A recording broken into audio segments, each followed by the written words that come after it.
one of the challenges in the Democratic Party for sure is we're a big tent, right? We are. Yeah. Well, look, not that big. If you were a big tent, we wouldn't be in this position, would we now?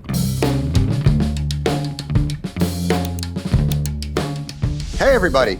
It is Wednesday, September 24th. We're taping the Weekly Show podcast. My name is Jon Stewart. We're doing this in the morning. And I have to say that now because the cadence, the speed, the circadian rhythm by which news occurs. Jimmy Kimmel came back on television last night, delivered, I thought, just a fantastic, heartfelt, but still funny and interesting, and just met the moment that he was given in such a beautiful way. And I was so proud to be a practitioner in that same business. And who knows, by today, he could have been taken off the air again. That's we don't really know where this goes. And I think ultimately his point about this isn't about the dopey shows that we do and the things like that. It's about a principle of a government that has basically operated like a monarchy. And Trump has said it even explicitly, which is, I don't do business with people I don't like, as though government is purely a business. We are not his business partners. We are not his associates. We are the citizens of a sovereign nation and a constitutional republic that should have representation, whether he likey or no likey. So it's just been, I don't even feel bad about it, because as shitty as he is to all of us, he just walks into the UN and goes, I'm right about everything and you live in hellholes. And the favorite part is the escalator, which has been so pivotal in the rise. The escalator is his vehicle. It is his triumphant chariot as he comes down from what appeared to be a Barnes and Noble down towards what was the food court where he delivered his first message in 2016. But to have that chariot fail him at the UN and to have to go back to use it at its most primitive form, which is, of course, the stare. The stare is the way that it had to go, and to blame the UN for subterfuge. And meanwhile, they're like, actually, I think you had like a camera dude who tripped up one of the things, and that it was a safety alarm, and it tripped it up, and that's why it stopped. But either way, why get in the way of a perfectly good conspiracy about the United Nations wanting to force a cankled man to scale the heights of Mount Escalator, find his way into the General Assembly. But we're not talking about today. Today is a whole different animal. Today we're going to be discussing things about the Democratic Party, which you may or may not know still exists, I believe, on paper. I don't know if it exists in the larger cultural sense, relevance-wise, but it is on paper, I believe. Still there. And we are going to bring on our guest. He is the chairman of said Democratic Party, National Committee, et cetera. So let's get to our guest now, and we'll move this thing forward. All right. So we are joined right now by our guest, the head, the chairman. Is it chairman? Ken, do they call it the chair? I like to call it chair, but whatever the hell you want to call me. The chairman of the Democratic National Committee, Mr. Ken Martin. Thank you for joining us. Oh, thanks for having me, John. It's a crazy time. It's a crazy time. The first thing I want to do, Ken, and this may seem a bit remedial, is just to get a sense of what is your job? What is under the purview of the chairman of the Democratic National Committee? Well, I appreciate you asking that, because there's a lot of ideas what my job should be, but let me tell you what it really is. Yes. At the core, the job of any political party chair of either party at any level, whether it's the national party, state party, local party, is to build infrastructure to actually help us win elections up and down the ballot, right? And that is very encompassing, of course. What does infrastructure mean? It means that we are, of course, making sure that we're engaging volunteers in the work of talking to voters, to, developing our platform and our message, to make sure that we're out there recruiting candidates. We're raising the resources to put organization in place to actually help, ID, persuade, mobilize voters to actually show up on election day and win elections. It's as simple as that, right? It's much more complicated in terms of the actual pieces of it, but at the core, I think there's a lot of things people think the Democratic Party is, i.e., that we control our elected officials, our candidates, that we control what happens in the U.S. Congress or in state legislatures. No, the party's role is really simply, what are we doing to actually help us win? Right. But certainly you're not, I wouldn't think agnostic on policy. I think you're probably determining, you are the architects and builders to some extent. And I would imagine right now, maybe even with an elevated role because of the lack of an apparent leader of the party. Yeah, of course. Well, look, I would say this, obviously we're out of power and we have. That might be the nicest way I think I've ever heard that put. Well, yeah, and the Republicans are sort of at an apex of their political power. Yes. But I will say this, that the role right now for me and then frankly, our leaders throughout the country, and we have many different leaders, is to make sure that we're presenting a coherent and concise message that connects with voters again. And we have a role to play in that for sure. But it's not our role alone. We're not the sole deciders on what our message is, what our platform is, and what we're going to be talking about. But we do work with all of our partners in that conversation, from our governors, mayors. Yeah, I was going to say, so, as you're putting that together, because, one of the things I think you find right now is, you talk about a coherent message, and that's a great phrase that I have not heard Democrats utter in quite some time. You sort of have this, there's the Bernie wing that's got a more populist drive, and that's been very active for a couple of decades. You've got kind of this new, maybe Slotkin, let's just talk normal, let's say Michigander as much as we possibly can, so that people go, is that really what they call themselves? Right. You've got sort of the competent governor archetype where they roll up the sleeves and they curse more and say, we're going to get shit done. Right. How does that come together logistically?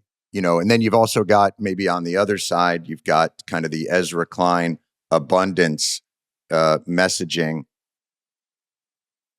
But if you think about it in Congress, Chuck Schumer is the leader, Hakeem Jeffries is the leader in the House of Representatives. I don't know any role that they have in the messaging. They seem almost vestigial at this point. Let me just say that I think what you point to is one of the challenges in the Democratic Party for sure is we're a big tent, right? We are. Well, look, not that big. If you were a big tent, we wouldn't be in this position, would we now? Well, let me say this. In terms of our representation in this party, in terms of elected officials, we have conservative Democrats, we have centrist Democrats, we have progressives like me, and then we have the leftists, right? This sort of new emerging wing of our party. And I've always believed that you win elections through addition, not subtraction. You win by growing your coalition and bringing new voices into the party. What that means, of course, is sometimes that means it's messy. It's there's debate, there's dissent, there's difference of opinion. That's a good thing for our party, right? But what it also sometimes means is you have some inconsistency in the message itself in terms of it breaking through. And I will say part of the challenge for a Democratic Party chair, again, is how do we get all of the various wings of our party and all of these various ideas into the same boat, rowing in the same direction towards the same goal. And part of that is by creating a frame, a message frame that whether you're a leftist Democrat or a conservative Democrat, you can use, right? And so that when we talk about messaging, we have to also recognize, I'll use Minnesota as an example. I'm going to stop you for a second. Yeah, please. Because you will take the role of instructor laying out the steps by which to create a functioning party. And I believe will take the role of doubting Thomas. Please. Perhaps a skeptic. There's plenty of those out there these days. So understood. What you are talking about and the way that you are talking about it strikes my ear as a kind of consultant driven, as opposed to what I'm hearing from you is we have to have a big tent and draw different ideas and create a unified.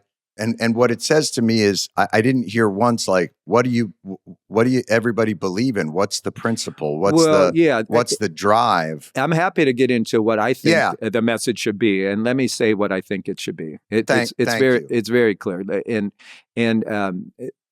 no more about boats, no more about rowing. No, because I do think it's important to talk about the tactical challenges for the Democratic Party, which is what you were saying, right? We have all of these different ideas. How do you actually come up with a message? I think the message is very clear, right, John? We got away from this. In 92, James Carville said this, that it's the economy stupid, right? And the reality is if you got 100 people in the room right now, 100 Democrats, and asked them what the Democratic Party stood for, you'd get 150 different answers. And so I think it's very simple. It's no matter where you're from, no matter where you live, no matter who you love or who you are, you should have an opportunity in this country to get ahead, not just get by. You should have an opportunity to achieve the American dream, to climb the economic ladder and achieve success for your family, right? That at the core of it is fairly simple, right? Yeah. That is who the Democratic Party has been for years, in my opinion, but we've gotten away from that, right? Well, how have you gotten away from it? What's in your mind? Because one of the things, John, I think what we do is we tend to message to smaller and smaller parts of our coalition. Some people call it identity politics. I actually think it's broader than that. It's also geographic. We say one thing to a rural community. We come into a suburban community and say something different. We come into an urban core and say something. The needs of a rural community are different from an urban community, are they not? Sure, but there should be some core sort of thread that connects all of them, right? And I'll use Minnesota as an example, John. Okay. What connects a corn farmer like my father-in-law, right, in southern Minnesota, with an Iron Ranger up on the Iron Range with... Ken, I'm not going to know the answer to this. Well, of course you are. Because I don't know what connects a corn farmer to an iron... I don't even know what an Iron Ranger is. Well, let me tell you what it is. It's someone who's mining up on the Iron Range in Minnesota. The largest deposit of iron ore in the country is in northern Minnesota. God. By the way, with a new refugee in the Twin Cities, what is the thing that connects all of them? Well, it's pretty simple. They are very disparate groups for sure, but what connects them is economics. Every one of them has a job. Everyone's working their asses off. All three of those groups are falling behind, feeling left behind, forgotten, dispossessed, and they feel like the Democratic Party and the Republican Party could give a shit about their lives. These are folks that are hardworking. Most people, by the way, when we talk about the working class, but when we talk about the working class in this country, which is about 70% of Americans that do not have a college degree, these are black, brown, and white people who are busting their ass, who are working harder than they ever have before, and they feel like no one cares, that they're unseen and they're forgotten. So I say this because that has to be the core message, an economic message that gives them a sense that we're fighting for them and their families. But isn't that Bernie Sanders? Isn't that what he's been saying since he was 8? I think it's Bernie Sanders. I think it's, a whole host of folks, from Tim Walz to Josh Shapiro to Wes Moore to, Joe Biden. Well, that's what I mean. When we say, I guess my point is, when you say something that broadly true, it almost becomes meaningless. It becomes this idea of the difficulty I have connecting to that is just the very basicness of it, which is we've got to get back to those kitchen table issues. And again, it's a way of political speak that almost renders it devoid of any connection and meaning because it feels so platitudinous. Yeah, and I don't disagree with you. And I just said this last night, John, which is to some folks I was visiting with.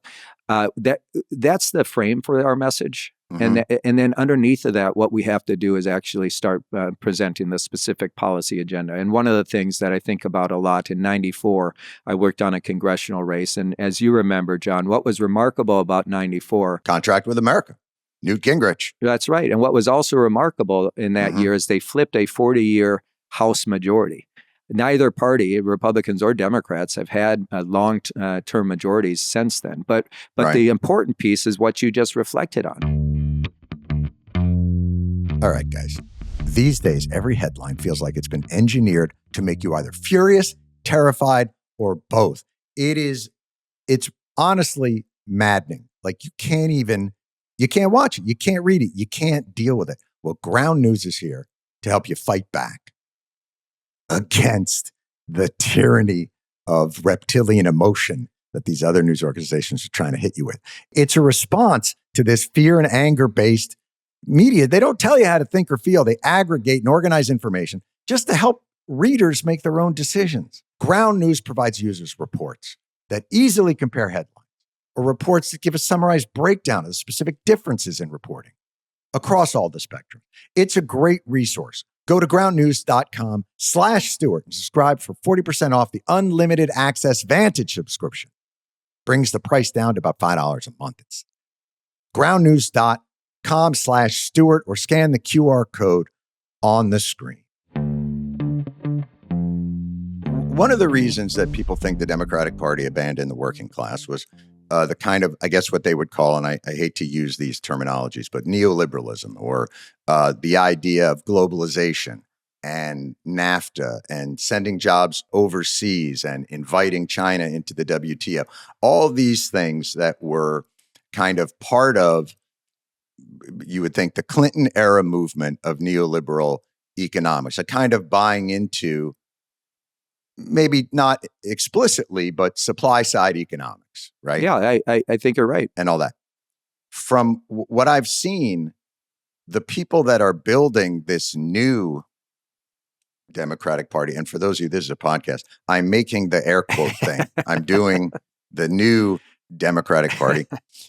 They seem to be of a piece of that same cadre of, in other words, the leadership that has been tasked with creating this new Democratic Party, which understands the pain of it's the economy, stupid, and feels your pain, is made up of the same DNA and atomic structure. I think that's unfair. I mean, look. Sure, that's what I'm here for. There are some, John, for sure, that represent that sort of old way of thinking. I'm the first card-carrying union member to be elected DNC chair. I come out of the building trades. My mom was 15 years old when she had me. She raised 4 kids by herself. And I say that to tell you that I am the working class. At the end of the day, when I look at, and I agree with your assessment of where our party started to go wrong in the 90s with these trade deals, right?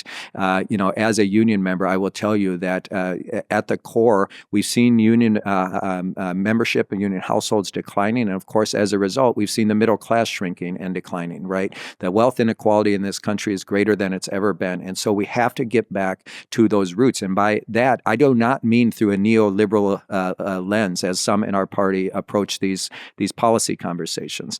But let me say this. We need back to this idea of a frame. We need a frame that's large enough to bring in the leftist Democrats, the progressive Democrats, the centrist, and the conservative Democrats, because I think this is important. I don't subscribe to the idea that there's just one way to be a Democrat. It belies the point, which is, for us to win, you can't run the same type of candidate everywhere. You just can't. I'll use Minnesota as an example. Mm-hmm. The 5th congressional district, which is Minneapolis, Ilhan Omar represents that district. She's a leftist, right? Right next to her, literally the next district over, is a 3rd district, which was represented by Dean Phillips, who's a business centrist. And then right next to him for years was a guy named Colin Peterson, who is a House Ag Committee chair, a very conservative Blue Dog Democrat. All 3 of them Democrats. All 3 of them important for us for the reasons that we're trying to get into power. You can't get shit done. You can't. Wait, you're not supposed to say. You can't get shit done for people, John, right? If you actually are in second place. You don't get brownie points for being in the minority. I understand that very, very, very clearly. Right. But again, this all seems to be talking around the reality. So we've got to find a way to appeal to Democrats of all different stripes so that we can get back into power and get shit done for people. But Correct. at the end of the day, what it feels like to me is that the Democrats are in the position of defending a status quo in terms of everything that the government does that the people have decided is utterly broken and corrupt. I agree with you on that. I'm not doing that. And I'll tell you what, I think earlier this year, as an example, John, we took the bait on this, right? So Doge comes along and they start making cuts in government, right? And their argument is very simple.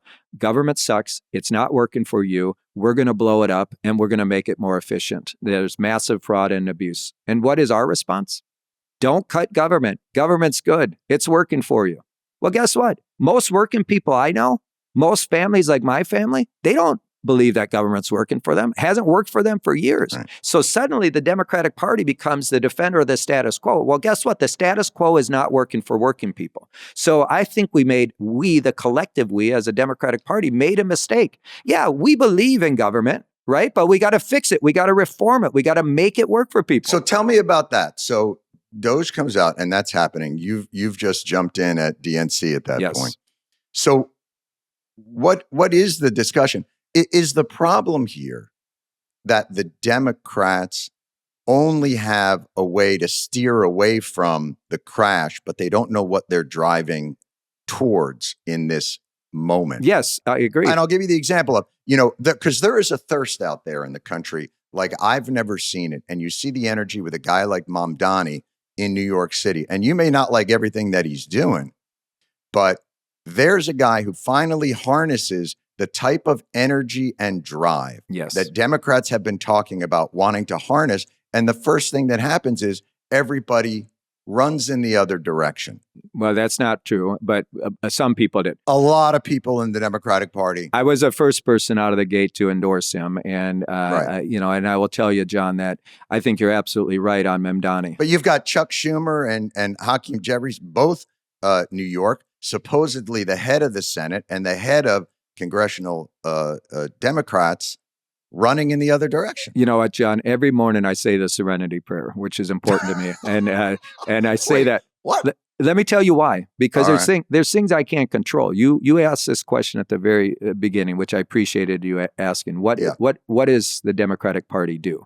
Because this is where people think that the chair of the party has control over their elected officials, as if somehow I could call Senator Schumer or Leader Jeffries or any governor and tell them what they should do. It doesn't work that way. So I want to be very clear. That's a good point. I think that's a good point. The point I'm making about the Serenity Prayer is I can only control what I can control, which is myself. And from my perspective, I've always said, and I've been very clear on this, it's up to the Democratic primary voters to decide who our nominee is. And once they send us a nominee, we need to fight like hell for whoever they send us, and that's important. Again, for me, I was the first person after the 2016 election to put forward a superdelegate reform. I authored that. I authored a neutrality pledge to keep party bosses out of putting their thumb on the scale for candidates, because I believe, as you do, right? Again, that there are many different voices in this party, and we should not be pushing those voices out. We should be bringing them in. But to stay on that point for a minute, it is difficult, I'm sure, to, make those calls, even though I would imagine that is kind of it. You may not have control over it, but it does seem like that would be the place to make your case, at least, or to advocate. But the second part is, even within the areas that are your purview, let's say the Democratic National Committee, David Hogg is a young vocal, may not like all he does, but he's pushed out. Randy Weingarten, the AFSCME union chiefs are pushed out. Like it feels like the Democrats, rather than, the tent got big enough for Liz Cheney, but it doesn't seem big enough for more rebellious, difficult voices. Here's what I would say before I get into the David and Randy stuff. I started with Paul Wellstone in 1990. I represent, as Paul used to say, the Democratic wing of the Democratic Party. I am a progressive, and like David and Randy, I've been fighting in this movement for a long time to change this party. You know, and when I started with Paul, I was a young radical, and like many, you know, I wanted to burn the party down. And one thing he said to me, which has stuck with me, John, is he said, look, no institution can solely change on the outside. Yes, we need to build a grassroots movement of people who are going to push our party to be better. The only way an institution will change is from the inside, and get involved and make the party that be the party that you want it to be. I've spent 35 years trying to do that. So, you know, look, I will tell you this. Let me talk about the David piece for a second, because I think it's important to get into this. I really like David, and I support what he's trying to do. Primaries are really important in our party. It's important in democracy. One, it holds elected officials accountable. Two, it brings new ideas and perspectives into the conversation. And three, it's a pathway for new leaders. It's a pathway for young leadership. It's a pathway for people of color that could never run for office. It's a pathway for a whole group of folks that never would be given a shot, including my first boss, Paul Wellstone, right? So I say this truly because I support primaries. But what that beef was between us, and this is critical. Beef. You don't hear Minnesotans talk beef. Well, sure you do. We got a lot of beef farmers in Minnesota. What are you talking about? So, but truly, John, listen, in 2016, as I mentioned earlier, I saw the devastating results of party leadership putting their thumb on the scale and basically telling all of those young supporters of Bernie Sanders to go fuck themselves, right? And as a result, they left the party and they never came back. Whether perceived or real, what ended up happening is we pushed people out of the conversation. And I want to go back to what I said before. One of the reasons I was successful in Minnesota is because we built the type of coalition that brought everyone into the conversation. And so right after that election in 2017, I was elected as a vice chair of the DNC to lead all of our state parties. And I pushed the existing officers and our party to put a neutrality pledge in place to say that party leadership cannot get involved in primaries. They have to stay out and let the primary voters make that decision.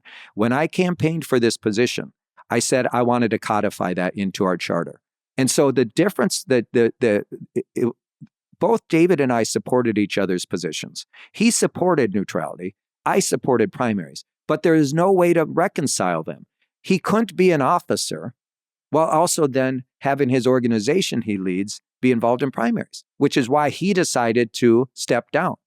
No one pushed him out, just the opposite. I wanted David to stay in. He's an amazing young leader who has a lot of great ideas, and we need his voice and energy in the party. But how do you reconcile those two? So you're saying that he had to go because if you are on the DNC, you have to abide by a neutrality pledge. And so if he is involved in an organization that is promoting primaries for people that already have office, that violates the neutrality pledge. The neutrality pledge of whoever wins the primary. You can't get involved in that. You can't get involved before a primary, helping either an incumbent or a challenger. You can only get involved once the primary has. That's correct.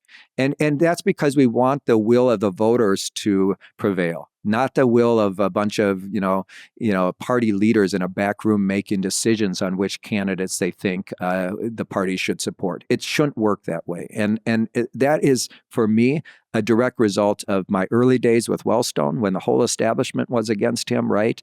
And to 2016, watching what happened in that election. I think it's imperative that the party stays out of primaries. Not that primaries shouldn't happen.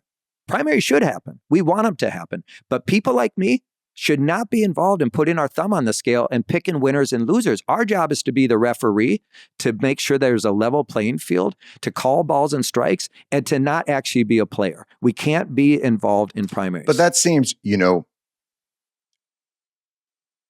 I understand it in theory.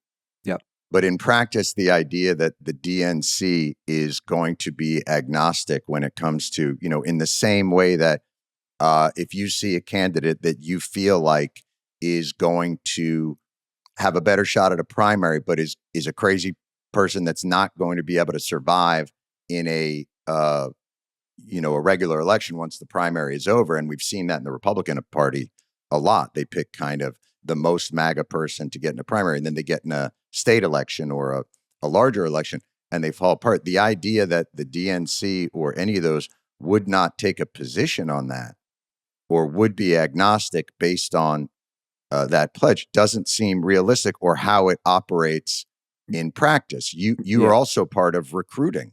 Of course. You guys go out and you recruit candidates. Sure. And this gets to a larger point, and I don't mean to bring this up just from the Democrats, but there is a trust issue that we have right now between the rhetoric of our politics and the reality of our politics.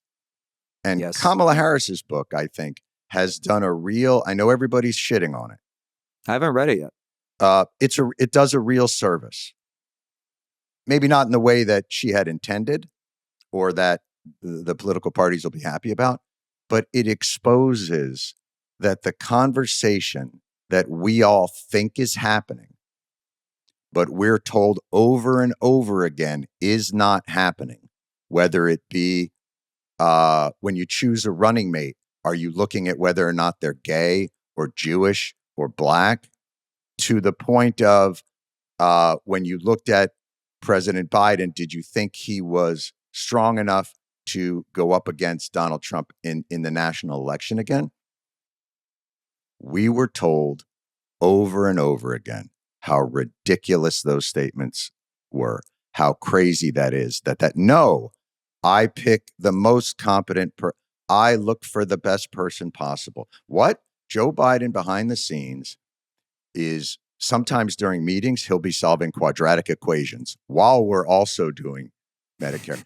It was all bullshit. Yeah. And Ken, that can't hold.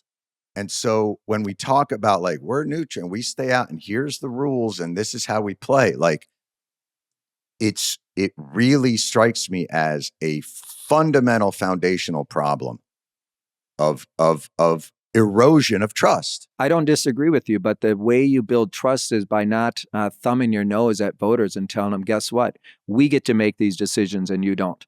We as party leaders get to decide who the best candidate is, and your voice doesn't matter. Well, you guys recruit candidates. Of course, you funnel of money. course. You have resources. Listen, I think the D-TRIP, the DS, other organizations within the larger ecosystem, of course, are going to support their preferred candidates. What I'm suggesting is party leaders, our job is to build infrastructures to win a November election, and ultimately to make sure that we're growing our coalition, building our party, bringing voices in, and making sure that we honor the will of those voices. You can't be half pregnant. You can't say, "Oh yeah, guess what? We honor the will of the voters when it benefits our candidates," and then, of course, when they decide to send us Mamdani, say, "Well, we're not going to endorse him." It's why I endorsed him right away. You either believe that in this idea that primary voters matter and that their voices matter, that they're the ones who select our nominee, or you don't. You can't be half pregnant. It's either you do or you don't. And I say this truly. It feels like building a house without a blueprint, if that makes sense. Oh, I've got a blueprint, and I understand your point you're making. Yeah, you've got a logistical blueprint, but I meant a more fundamental sort of blueprint of principle. Well, the question here again is, how do you grow your party? How do you bring new voices in? Are you asking me? Well, no, I'm just saying. I have an idea, but I think it's more. It's certainly rhetorical, but it's the larger. it's the larger question here, John. Is that's the goal of the Democratic Party, is to continue to grow and to continue to bring voices in. So let me answer your rhetorical question. Yeah, please. You grow your party by inspiring people with a message that resonates with the reality of their lives. And you grow your party by understanding the disconnect from the sclerotic, dying infrastructure of the status quo of that party and their ideas, and how far away it is from the reality of those that would follow it. Yes, and I'm with you. And so that's the piece that's missing. Well, but I'm with you on that. And so imagine, by the way, you have a candidate who comes along who's inspiring all those folks, right? And the party leaders say, well, that's not our candidate. We want someone else. He eats with his hand. Right. By God, sir. Right. But this is the point, which is primaries are meant to actually make sure that those candidates represent exactly what you're talking about. So, when a Mamdani comes along, right, and then we decide, well, it's not our type of candidate. We might not agree with him on all the issues, and he's not the type of candidate we want. We're essentially saying to all those primary voters who chose him, right, and who are excited about him, we don't want you in the party. That's my point here. But you in the primary, that is exactly what happened. I mean, in the primary, for the most part, the status quo went with Cuomo. I mean, they were saying that, and then he won, and now they have to flip it back around. So I understand. In the primary. Yeah, that's right. And, and people will play in primaries, and candidates and elected officials and others are allowed to do that. But you're asking me, how do you grow the party? And I'm saying is you grow the party by recognizing the reality of where your party is at. Yes. And even when you think about, the Republican Party did an autopsy of their loss after Romney. Right. And, I still remember Sean Hannity on television going, the big problem is we've got to be nicer to Hispanics. We've got to let them know they're welcome here. And we've got to open up our country to Hispanic. Right. And nobody bought it because it was a calculation. It was math. It wasn't anything that resonated with the people that vote with that party. And it left their party ripe for a hostile takeover, which occurred through Donald Trump. That's right. The Democratic Party finds itself in the very same place as the Republican Party in 2015. Yeah, I don't disagree.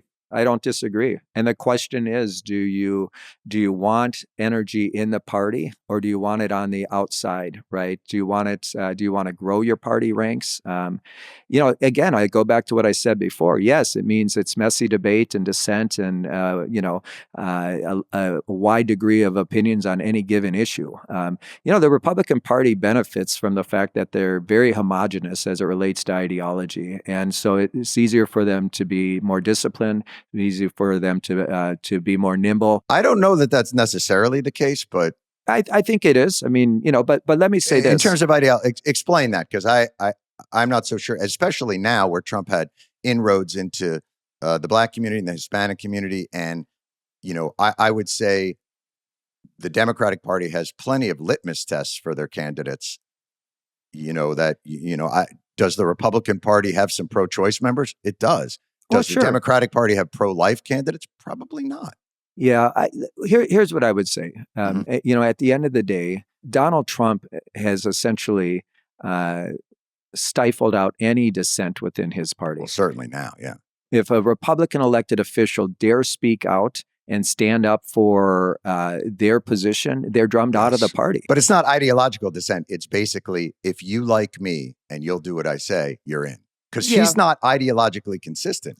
He's socialist at times. He's corporatist. I see that. I see that. He's all over the map. But I guess the larger point I'm trying to make is there's no dissent allowed in that party. There's no debate. There's no difference of opinion. Fealty. The reality is they are a very small tent as it relates to where they stand on these issues. And whether that's true, because, I'm sure you have conversations with Republicans who will tell you things privately. I do all the time. And they will then publicly, essentially kiss his ring, to your point, right? Because they don't want to be drummed out of the party. I think that's what I'm suggesting right now is we are a big tent. We do have different, you can see it play out in front of your eyes with the debates between the different elected officials in our party on any given issue.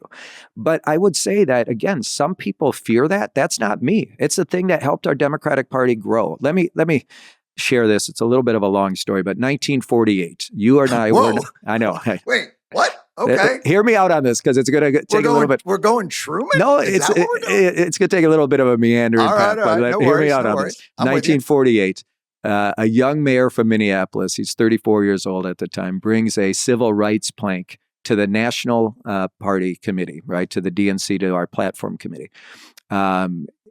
The platform committee, surprisingly, votes down a civil rights plank. Votes it down. By the way, not surprisingly. Right. Go ahead. Yeah, this young mayor brings his minority report to the floor, and he starts building support for it. Eventually, it passes. He gets up and gives that famous speech where he says it's time for the Democratic Party to come out of the shadows of states' rights and march forthrightly into the bright sunshine of human rights, civil rights. That mayor, of course, was Hubert Humphrey, but all the Dixiecrats got up from our party. Walked out. They walked out. And as a result, our party became the party that was cemented with civil rights. And that was a game changer for sure.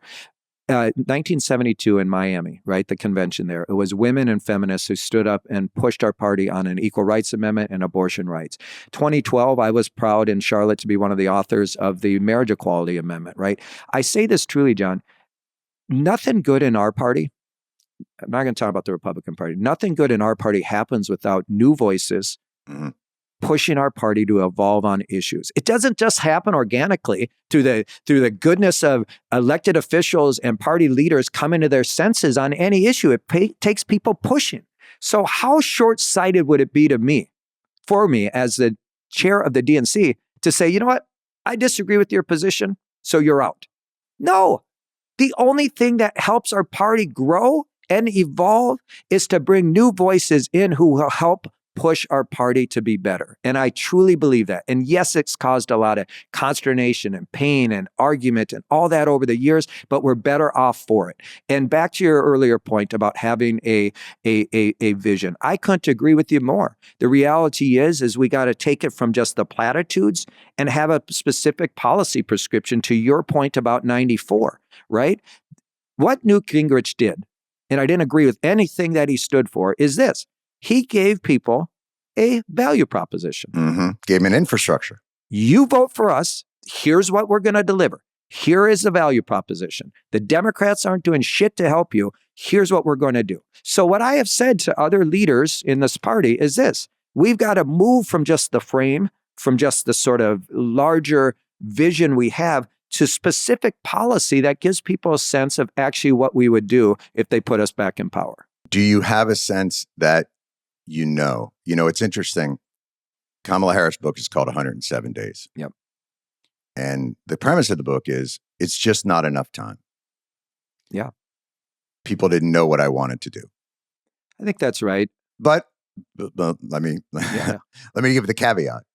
In 100 days, Trump has completely transformed the entire nature of how our government operates. Now, it's the culmination of a 50 to 60 year plan put in place by, Republican operatives, whether it be through their think tanks or, that's right. The Federalist Society or any of those other places. But there's an intentionality to it that it's creating it. Democrats have been defending a broken status quo for 50 years. 107 days might not be enough time. But that ended in November. Yes. It's almost a year now. I still don't know what that plan would be, other than maybe you get $5,000 for a new housing start. To create a document like that, to come up with the ideas of that, the thinking to me feels too conventional and institutional.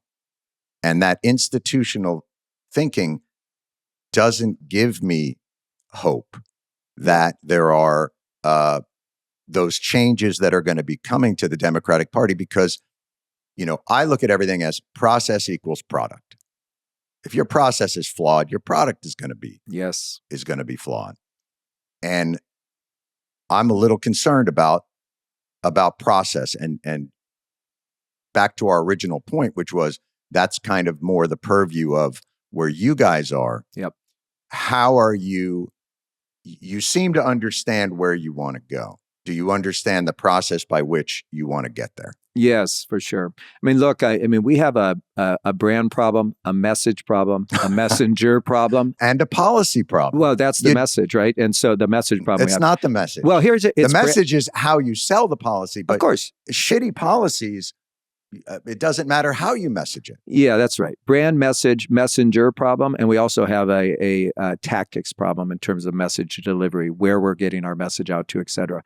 You can have the best message with a shitty messenger, and it's not going to break through. You could have a great messenger with the right message, but if it's not delivered to where people are getting their information, it doesn't matter. And then the last thing is, if people are already preconditioned to believe something about the Democratic Party, i.e. a brand, right? It's also a challenge. I mean, think about this, John. Last spring, and it should have been the biggest canary in the coal mine for Democrats, and most people miss this research. There was research that showed for the first time in modern history that the perceptions of the two political parties has changed, that the majority of Americans now believe that the Republican Party best represents the interest of the working class and the poor, and the Democratic Party is a party of the wealthy and the elites. That is a wholesale sea change of where people and what people believed the Democratic Party was fighting for. So they already have in their minds, many parts of our coalition, working class people believe that the Republican Party best represents their economic future and their chance for success. So if you're already your mind's already in that space. To Kamala's point, in 107 days, it's very hard to actually change that. Look, many of us, in the years leading up to that election, spent time talking about Biden's excellent economic record, right? High GDP, low unemployment, a booming stock market, real job growth and wage growth for the first time in 30 years. We saw wages increasing. And at a macro level, it was great. But when I was out there trying to sell that, especially to union members and working class people I know, they were like, what planet do you fucking live on? Because that's not happening in my life. I can barely put groceries on the table. I can't afford my rent. At the end of the day, I can barely afford to take my kids on a vacation, right? This economy is not working for me. But that's what I think what I'm saying is, you're saying if we, get better messengers and better messages, and I'm saying that is all wrapping paper. If you don't have policies that resonate with them, and that's where I think what we're talking about. So my concern is that Donald Trump is a tremendous diagnostician. He is able to look into a place and go, here's the fault line of this issue. Here's where people's complaints are. Right.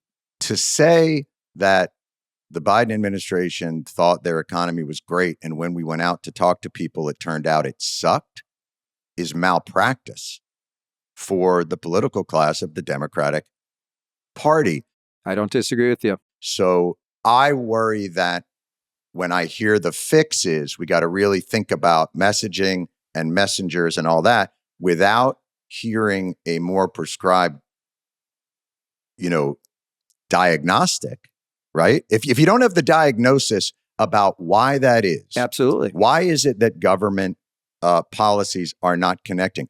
Is it because the bureaucratic landmines make it so that we can't build Wi-Fi in rural areas? Is it because our tax dollars will reflexively defend, foreign programs or things that are going to be cut without realizing, people are not feeling the effects of their tax dollars? Yeah, I think it's all of that. And the reality is, look, John, I fired all those consultants. I fired every single one of them. So that's why unemployment is ticking up. There you go. No, because it's a large group. Yeah, let me tell you, I'm not interested. I mean, let me give you an example. Last year, the campaign spent $1 billion on broadcast TV. Overall, there was $10 billion. How much? $1 billion, just the campaign. In 107 days. Well, over that time, 107 days. Right. Oh, so, okay. but let me just say this. Kamala's campaign and Biden's campaign combined $1 billion on broadcast TV. Here's the reality on this. I'm in my, mid 50s. I got to tell you, you look fantastic. Thank you. Here's the deal. I still read a hard copy of a newspaper. My boys think I'm a nut because I can get it on my phone, right? But the one thing my wife and I don't do, John, is I don't watch broadcast TV anymore. In fact, I don't know many people my age that do. Does that include cable, basic cable? No, I don't watch cable anymore. I'm all on streaming. I know. I'm sorry, John. But the point is this. The reality is our tactics it's a huge problem as well. But underlying all of this is what you said. If people don't know what the hell we're fighting for and what specifically we would do to improve their lives, it doesn't matter. We can fix the tactics. We can find the best messengers. We could fix our brand. At the end of the day, we have to give people something to vote for. And I will say this. What is the lesson from Mamdani? And it's not ideological. People seem to think, well, the big lesson here is you need to run to the left. No, the lesson here, whether you're in a very conservative district or a very left-leaning district, is very simple. One, authenticity matters. People have a bullshit meter. People can tell. My old boss, Paul Wellstone, used to say, you should never separate the life you lead from the words you speak.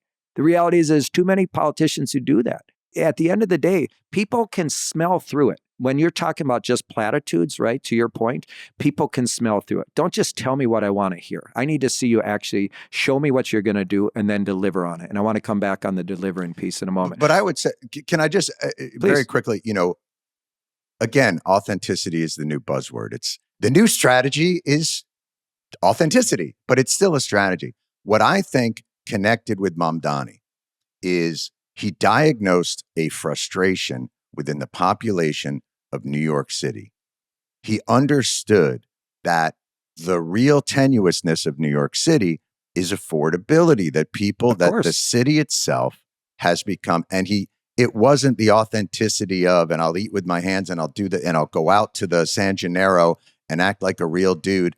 It was, how in God's name is a plate of food from a cart $12 or $15? That's right. And he deconstructed that.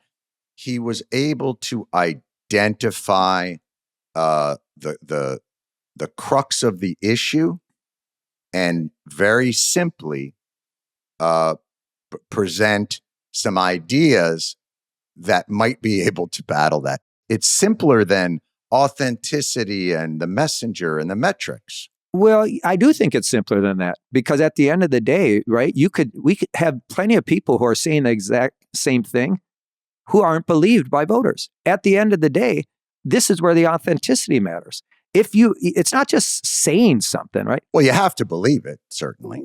But that's the point. The reason we've lost trust is because people don't believe that we actually believe the shit we're selling them. That we're telling them what they want to hear. To my point in the book, when she says, I didn't go with Pete Buttigieg because he's gay, and that'd be too far. And you're like, oh my God, it's actually reverse affirmative action. Well, it's like, what? But I think the point here is that you have to be an authentic and credible messenger. And it's not authenticity. Yes, that's the new buzzword. But now you got people, it's the same thing with, people want to show strength, right? Now everybody curses now. Well, right. By the way, a trend that I was on for many years now, if I may toot my own horn. Right. But everyone's cursing. Everyone's like getting up, giving these fiery speeches. You got male elected officials growing beards because they want to show strength and masculinity. It's bullshit. Strength, it's action. It's action and it's authenticity. Do you really, really believe the shit you're selling? Because let me ask you a question. And this is a question I pose to Democrats. Is this another rhetorical one, or can I answer? Nope. It's a question for your viewers. If you're not willing to fight like hell in this moment for the things you believe in, do you really believe in them at all? Because the greatest divide right now in our party, John, is not ideological. The greatest divide in our party is between people who are using every lever of power they have to actually fight back in this moment and stand up and fight for what they believe in, and those who are sitting on the sidelines. But let me get back to the two other points that I think were important. Okay. I want to answer to that as well. Okay. But to Mamdani, right? Mm-hmm. It was not just authenticity. He also campaigned for something. Mm-hmm. To the point we were making earlier. He didn't just run against the establishment, against his opponents. He gave people a value proposition. He said, here's my plan. Here's what I would do if I was elected, right? And it was focused on affordability. And the last thing that I think is important is he was ubiquitous, in the sense that he campaigned everywhere in person throughout New York. Mm-hmm. You couldn't walk throughout New York without running into his campaign in some way. And that was true in terms of his online presence. To your point about being on a halal food podcast, I watched that food podcast. It had like 25 to 50 people. If you had been listening to his consultants, they would have said, oh, don't go on that podcast. There's far few people listening. The point is be ubiquitous, be everywhere. Don't discriminate. Talk to every single voter and give them a sense of what you're standing for, and do it in a way that's real. Just be yourself. Just be honest. Be transparent. Be vulnerable. Put yourself out there. Don't try to wordsmith. Don't do one of these, a finger in the wind politician. You know, long before there was a Bernie Sanders, there was a Paul Wellstone who was the OG progressive voice in the Senate. And the reason people liked Paul is not because they agreed with him 100% of the time, but they knew that he had a core set of convictions that he was willing to stand up and fight for come hell or high water. That's authenticity. That's what Mamdani had. You cannot fake authenticity. It's either real or it's not. And people have a bullshit meter and they can see that. Right. I want to talk a little bit about this other thing that's sort of boiling up, which is we've got to fight.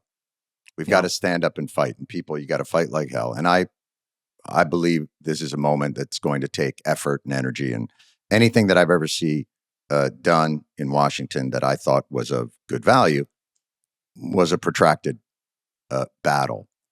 What I'm seeing a lot from the Democratic Party is you got to stand up and fight. But I'm not seeing a lot of directional energy to that regard. I'm seeing some theater. I'm seeing a variety of, I'm not seeing a coherent effort.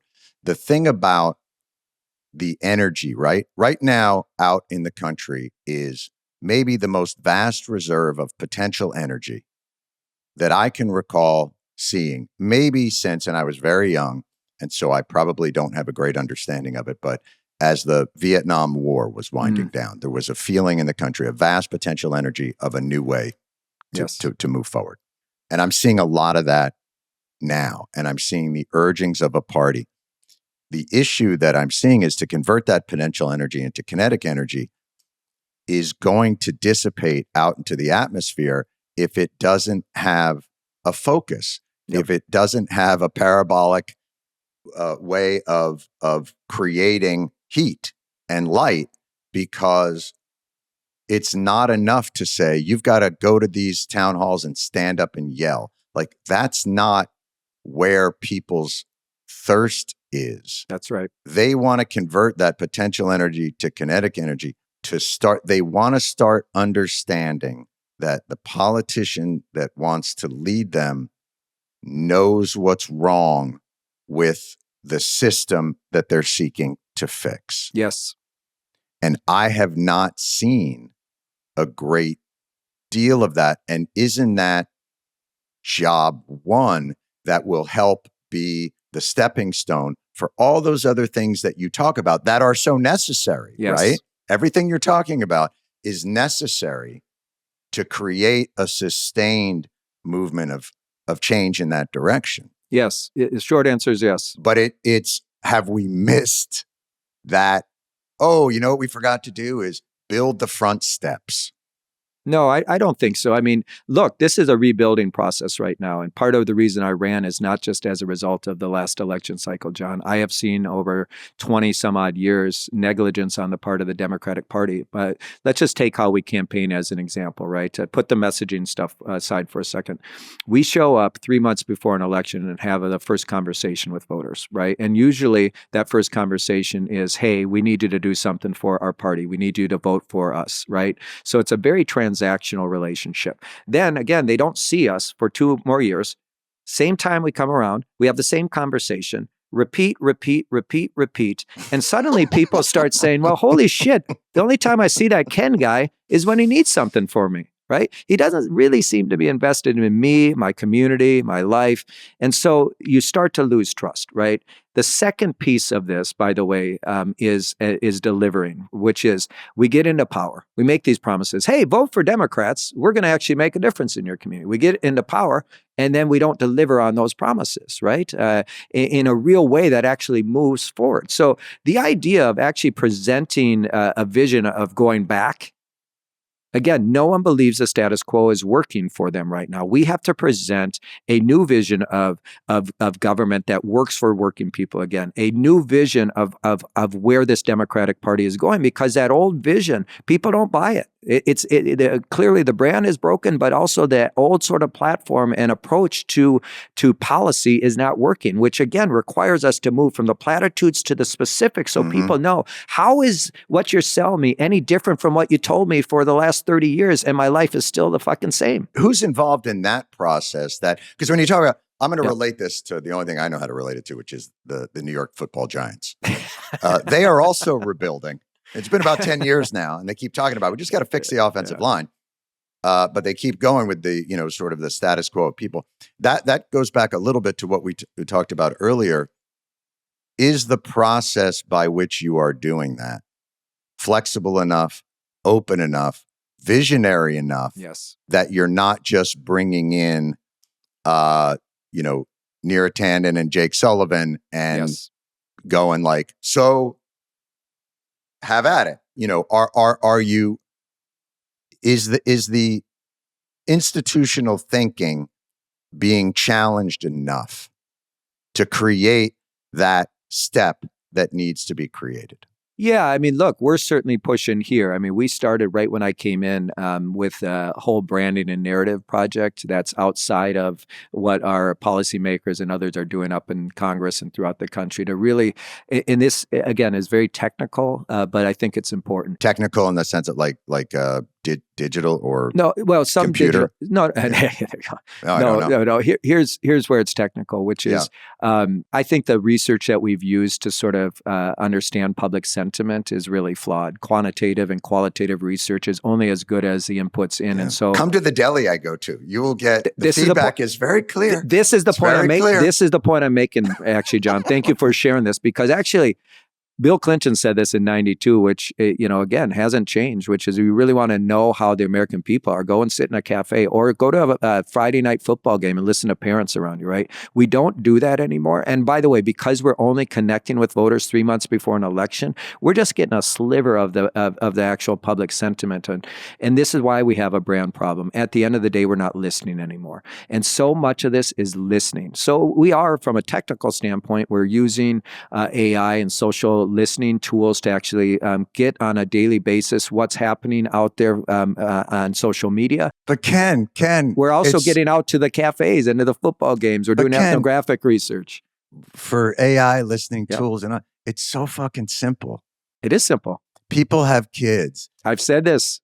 They have kids and the kids get older and they got to save money for college. And just in the moment where they're spending a shit ton of money on college, their parents get older. That's and right. They got to spend money on doing their parents. And there's nothing that the government is really providing for them or helping them out with. And the cost of their housing and the education and the elder care and the child care, like, do we really need AI tools to understand that it's about that trap? It's the trap that people find themselves in. You're absolutely right, John. And this is the issue. You don't need any of that, right? But the question is, without any of that, you're just sitting in a back room with a bunch of policymakers deciding on things that have no connection to the American people and their lives. They're doing that anyway. Washington, D.C. is the most insulated, isolated, lobby surrounded. Agree. That's why I don't spend much time here. I've been on. I unfortunately live in this godforsaken town now, and my family's all back in Minnesota. But I will tell you, in the 8 months, I've heard it's very safe now. Yeah, thank you, federal troops. But let me just say this: 8 months on the job, I've been in 32 states. Elections aren't won in D.C. They're won in the states, and they're won by connecting to the people, and they're won by connecting to exactly what you're talking about, the struggles of everyday life. And I will tell you, as much as you talked about having a very prescriptive policy point, I think that's right. We do have to have a policy agenda, but we also have to zoom out, and because it's very simple. It's what you said, and I'll share the story of my father-in-law for a moment because he's a beef cattle farmer in southern Minnesota, and 85 years old. And oh, wow. And he's still out there doing it? He's still out there. Oh, that's not easy, boy. But I would tell you, he has he's voted Democrat his whole life. And in 16, 20, and 24, he voted for Trump. And in 16, I said, Dave, why did you vote for Trump? Thinking he'd give me some sort of policy answer on egg policy or, What he told me, and this goes to your point, he said, look, the high school that I went to has closed down and consolidated with another high school. So I no longer have a Friday night football game to go to. The grocery store on Main Street is closed. So I got to drive, a lot further to just get my groceries. The clinic that was in town has closed. And now my wife, who has Parkinson's disease, I have to drive 100 miles to get her health care, right? The farm that my family's farmed for 135 years, none of my kids, including your wife, want to come home and farm it. And so it's truly, what you're not hearing there is policy. I want you to, what you're hearing is, here's a guy, 85 years old. He shouldn't have a knot of anxiety in the world about his future because his future is not that long, right? In the sense that he's on the tail end of his life. He should be living carefree at this moment, but he does have a knot of anxiety in his future because his whole identity is being taken away from him. The world around him is changing, and what he feels is no one sees him. No one cares about what's happening in his community. So along comes the biggest con man and snake oil salesman in the world saying, make America great again. And there's people like Dave O'Rourke saying, well, you know what? I do want things to be the way they were. I do want my community to be vibrant and robust. Now, of course, there's nothing that Donald Trump would do or has done that would actually improve Dave O'Rourke's life, just the opposite. But the point is at the end of the day, one thing you said that really resonates with me is it's really simple what people want in life. It's very simple. They just want to be able to get ahead. They want to be able to build a better life for their families. They want to be able to maybe, take a vacation, to retire with dignity, to give their kids a shot and an opportunity. It's as simple as that. Yes, there's policies underneath we need to talk about, but when we lose that piece and the policies are disconnected from the struggle, then what the fuck are we doing? That's what I'm talking about. And I also think, and all the craziness that goes along, I almost think that the next great successful politician, I think their slogan for the election will be, it's enough already. Because that's what it feels like. And and I do think sometimes the spiral feels inevitable, but I don't think it is. And oddly enough, I remain steadfastly optimistic. That's good. Within that. And do you continue to feel that way as well? I'm very optimistic about our chances to win. And I will tell you, Ken. No. We were this close, buddy. This close. But no, I'm going to switch to the other piece.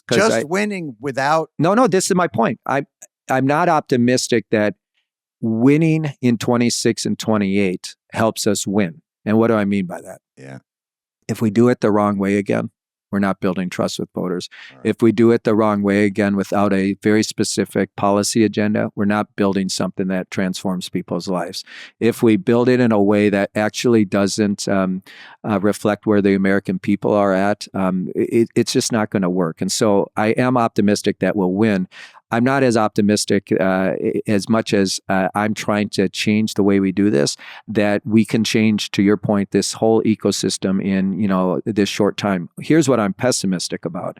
And I want to be really clear. I think in this moment right now, there's something bigger at stake here that we didn't even talk about. And I don't want to focus on Trump, but when I was growing up, there were values that united us in this country that were not partisan values, that united Democrats and Republicans. And you and I could say, well, at least they agree on this, right? Now, those values, like, the idea of due process in this country, or the rule of law, separation of power, belief in a free and independent press, the idea that we would stand with our allies around the world and protect emerging democracies. Those were things that we could always count on Democrats and Republicans agreeing upon, by and large, right? By and large, I would say that's a slightly nostalgic view, but. Well, listen, do you in this moment right now, those values, even the freedom of speech, right? I mean, shit. I will not in any way argue that we are not under a pressurized crucible of unitary executive like I haven't seen. It's the type of governance from a really vindictive and small person creating emergencies that don't exist. I just want to make sure that, like, there was no past of all Americans could at least agree that there were three separate branches of government and they all had an equal say. And that's never been the real case. Sure. And we've always argued back and forth from the expansion of rights for different groups, of course, the suppression of rights for different groups. We cannot say in a country that had Jim Crow from, You're absolutely the right. decades that we had it, that somehow we all agreed on certain values because we did. No, but I think at the core, there may have been differences of opinion about what those values are. Now you have a party who basically could give a shit about due process and says as much. They could give a shit about the rule of law and separation of power. Well, their principle is power. Right. Their principle is power. So, I mean, I think that's the challenge right now is we both have to fight for something. Right. And at the same time, we have to acknowledge that, when people say to me, right, well, I don't know if there's going to be elections in 26, who knows if this democracy survives that long? I think if people had said that to me 4 years ago, I would have thought maybe they should be institutionalized. Right. It's not out of the realm of possibility. And I understand people's nervousness and anxiousness because so many of those sort of core values, yes, there were differences, but they seem to be fundamental to who we are. I mean, think about just the attack in the last week on the freedom of speech. There's a reason it's the First Amendment, right? It's the most important right in our Constitution, our Bill of Rights, is the ability for people to stand up, to speak out, to share their opinions, and that's now under attack.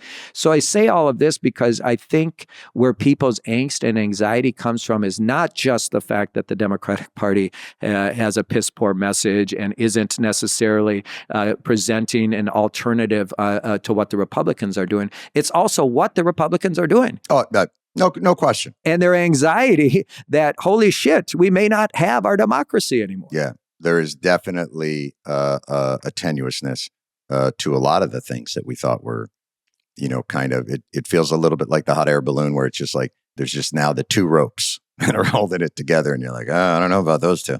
Yeah. But we really appreciate you taking the time. I know you're busy. I know you want to get out of DC. DNC Chair Ken Martin, thanks for joining us today. Really appreciate the conversation. Thank you, John. Thanks, man. Appreciate it. I'm going to tell you guys something. Mm-hmm. I don't know how to feel. I felt like every time I brought up something, he was like, yeah, that's right. Just go back. Yeah, but you don't want to do like these consultant-driven. I've gotten rid of all the consultants. So here's what we're doing. We're going out with the AI and we're looking into the thing. I'm like, but I think didn't we just say, no, it's about authenticity, but it's not authenticity. He diagnosed a problem. He went, no, not authenticity. What you just said, I felt like I was talking, it was like an improv exercise where I would say something and he would go, yes, and. No, and then yes, and. No, and yes, and. Yeah. How were you I felt for a second like, am I being gassed? Like, I wasn't sure what was happening. No, there was a lot of contradiction just from past statements. And by past, I mean a month ago to today, and even within this conversation. So I can totally see why there's no message. Not only can I see why there's no message, I can see why there's no method. Mm. I'm not even sure we settled on that. I mean, I've been told that the Republican Party is this existential threat to democracy, and I happen to agree with that. But whether or not Democratic politicians act on that seems to only come into play when it aligns with their political ambitions. And I'm exhausted by that right now. I would love if we could come up with something to rally around and not just wait it out.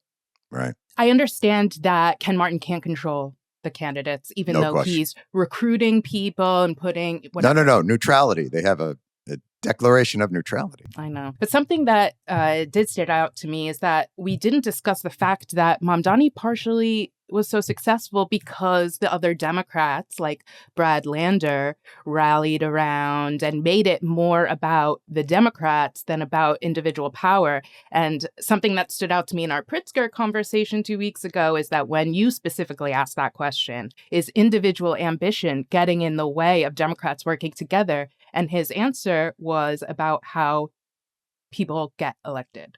That was the wildest part to me. By the way, thank you for sort of bringing all that together with past conversations, because, you know, I don't listen to this podcast. I don't care for it. But I have to say, I think that's what struck me is you would say, isn't there a principled, inspiring message of change that is step one to building the thing? Absolutely. And that's why we changed our branding. Just none of the statements it all felt discordant to me. And boy, do I have sympathy for the difficulty of what it is and how exhausting it must be. But wow, is that hard to listen to 8 months into, and the strategy still seems to be historically the party not in power gains seats in the midterm. And when you look at, the 2012 autopsy, they came out of that with the same diagnosis I think that Democrats are having now, which is we have these amazing ideas and it's all really good. What kind of awesome? We can't communicate it to the people, and we just have to get better at that. And right. And the Republicans were successful in the 2014 midterms. Maybe that's, just the way that it goes, but they lost their party. Right. And they kind of lost the country. I'd say the only thing really that's changed in the messaging from 8 months ago to now is just the passage of the so-called big beautiful bill. They're saying we need to highlight how it's going wrong, what's bad with it. That's really the only change I've seen. But still defending the status quo of programs that most people think are broken. Yeah. They somehow devalue even the struggles of their own actual constituents in an effort to appease people that, to his point, may be unwinnable. But maybe they're unwinnable, but boy, it would be helpful if you had something that you thought was affirmative and not just strategic. Mm-hmm. Yeah. But fuck, man. But we are back anyway. Brittany, what are the questions they want from us this week? They're writing in. First up, since Trump renamed the Department of Defense to the Department of War, what would you rename the Department of Justice under Trump? Oh, wow. I would say the law firm of Trump, Giuliani and Associates. I would rename it as that. It is when the Department of Justice becomes just a department in the Trump organization. So however he would, I would say he'd probably call it the 8th floor. You got to run to the 8th floor. They'll take care of that stuff for you. And you'll be able to sue whoever it is that you need to sue. So there is no Department of Justice. There is merely the legal wing of the Trump organization. And that's how it will remain, sadly. Wonderful. I wish I had a better moniker for it. Yeah. Next up, Jon, is it... It could be actually... I was going to make a joke about Jewish lawyers, but I... Do it. On Rosh Hashanah. I forgot. Go ahead. What's the next one? Jon, is it time for another rally to restore sanity and/or fear? No, the last one didn't take. And this one wouldn't take either. And I don't think I can have another day where I fuck up without even realizing that I'm fucking. We had this whole, I've told you guys, we had that whole thing planned. Cat Stevens, Yusuf Islam's going to come out and sing Peace Train. Stevens going to cut him off. Ozzy Osbourne's going to jump in and sing Crazy Train. And then we're going to end it with the OJ singing Love Train. And the whole thing goes off.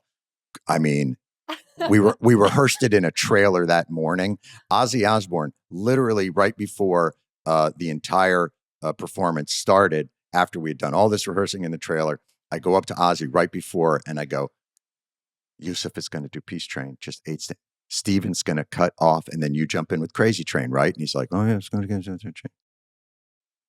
As I'm walking away, he goes, huh? Who's Steven?